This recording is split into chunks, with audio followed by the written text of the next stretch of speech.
game trailers. 2011 Game of the Year Awards.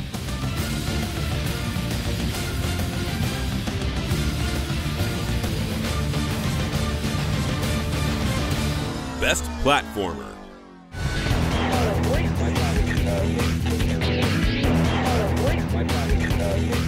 The appeal of the platform game is enduring and primordial, so it's not surprising the 2011's nominees include some of the industry's elder statesmen. Given some of the big names populating this list, the indie games that have earned our nod are in distinguished company indeed. And the nominees are Little Big Planet 2.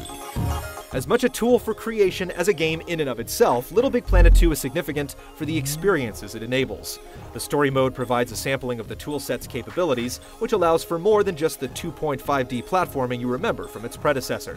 As a result, the community's prodigious output is informed by all manner of game elements, with frequently dazzling examples of creativity that can keep you busy for ages.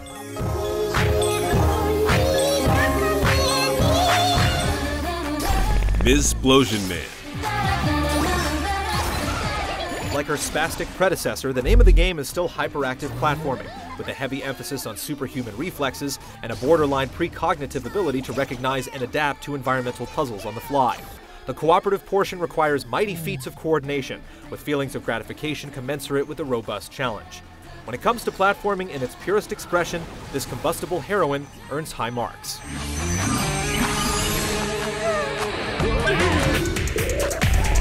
Outland.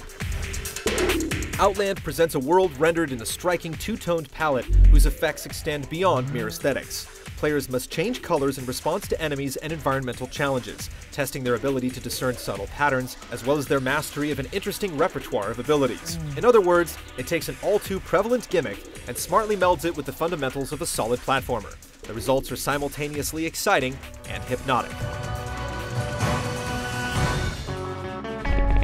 Rayman Origins. Riding the resurgence of 2D platformers, Rayman Origins puts Ubisoft's limbless mascot back on the map through exacting challenges and sumptuous visuals. Though the game proceeds at a cyclonic pace and puts a supersized strain on your digits, you'll frequently find yourself fighting the urge to stop and smell the roses. The game just looks that good. There's also a great deal to it, with tons of hidden elements tucked into its finely detailed crannies. The end result brings about one of the most surprising endgames we've seen all year.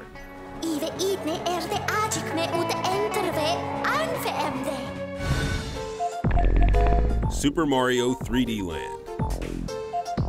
With 3D technology so frequently used as a gimmick, it's refreshing to see it harnessed to enable sublime gameplay.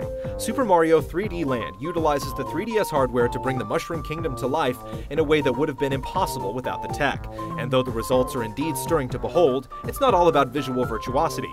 By adding a dimension of depth to the world, the designers have gained a vital tool that renews the sense of wonder that these hop and stomp games are best at providing. And the winner is Super Mario 3D Land. Heavy is the head that wears the crown, but that phrase evidently doesn't apply to bright red caps. Super Mario 3D Land effortlessly puts its cutting-edge tech to work in delivering an experience that feels simultaneously classic and fresh. The name that defined the platform category still sits at its pinnacle, proving that a careful reinterpretation of the fundamentals is often the best way to let novel tech shine. Super Mario 3D Land is 2011's best platformer, and a keen reminder of what's made the franchise great for nearly 3 decades.